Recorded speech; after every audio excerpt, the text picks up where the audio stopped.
the last few years, we have been witnessing the rapid increase of Chinese infrastructure investments in Indonesia, from the Jakarta-Bandung high-speed rail to the numerous power plants project. But despite having been the main trading partners starting from the late 90s, according to the data from BKPM, Chinese FDI outflow to Indonesia just started to grow dramatically in 2016. Infrastructure investments undoubtedly played a significant role in this huge increase. So, what has been driving such a huge and rapid increase? What does it mean for both countries? Ever since the Chinese economic reform and opening up, or 改革开放, by the end of the 70s, China has consistently recorded high GDP growth. However, this growth began to slow down as labor wage increased and Chinese people's living standards improve. China began to lose its advantage on labor wages to other emerging countries. Realizing this, the Chinese government decided to drive the country's economy into a new direction. China invested more and more in high-tech infrastructure. In 2016 alone, China spent more than $400 million in research and development. The investments finally paid off, and China now has a tremendous number of cutting-edge infrastructure technologies. At first, this technology was used only domestically, but now China is aiming bigger. It's aiming at the global market, not excluding Indonesia. But the question is Indonesia the right place? Much similar to China, after the end of the Asian financial crisis in 1998, Indonesia's economy has been growing fast and looking bright. But despite the promising economic growth, infrastructure remains Indonesia's one big problem. To address this issue, the Indonesian government decided to put the infrastructure development as its main priority.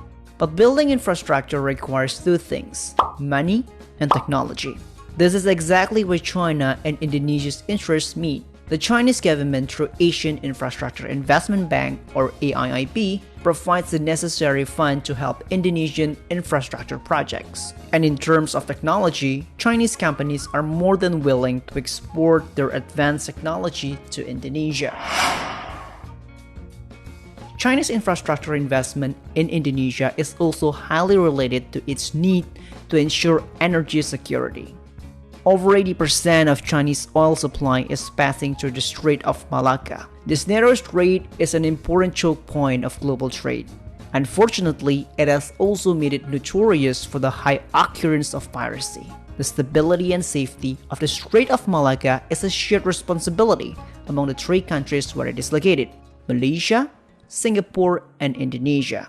The Indonesian government has the interest to protect the area, but it's also lacking the necessary maritime infrastructure to do so. China also has an interest to ensure the safe passage of its trading ships and cargo could help by providing financial assistance to the Indonesian government in building the maritime infrastructure needed to patrol this area. China has the vision of reinventing the Asian Silk Road through its Belt and Road Initiative, or also known as Itai Ilu. In 2013, Indonesia was selected by President Xi Jinping as one of the venues where President Xi announced the initiative. This decision showed the strategic importance of Indonesia in this initiative. But not only China has a vision, the Indonesian government also has a vision through its global maritime fulcrum policy. Both visions don't compete and collide, but they actually are complementing each other. China has the vision to create a more well-connected world, and Indonesia wants to play a greater role as a maritime power in the region. Both could be achieved by building good maritime infrastructure in Indonesia. After reviewing different layers and dimensions of Chinese infrastructure investments in Indonesia, it became clear that the increasing Chinese infrastructure investments in Indonesia should not be viewed as competing, but as mutual interests lining up together. With a sincere spirit of cooperation, this should bring about a new level of partnership between China and Indonesia. Let this be a kind reminder of how far China and Indonesia have come together after 70 years of cooperation. Happy 70th anniversary of China and Indonesia diplomatic relations.